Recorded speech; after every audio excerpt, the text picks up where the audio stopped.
Umaasa ang Social Budget Watch Philippines na mapapagana na ang Joint Congressional Oversight Committee on Public Expenditure.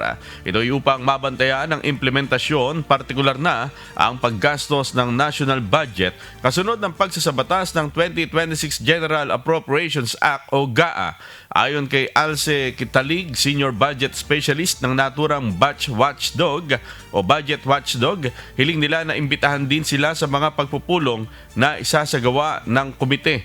Ito ay sa gitna ng mga issue ng katiwalian sa paggastos ng pondo ng bayan. Meron na kasing nakalagay sa provision. So, General Appropriations Act na dapat sana nag-convene ang House at saka Senate dun sa Joint Congressional Oversight on Public Expenditures.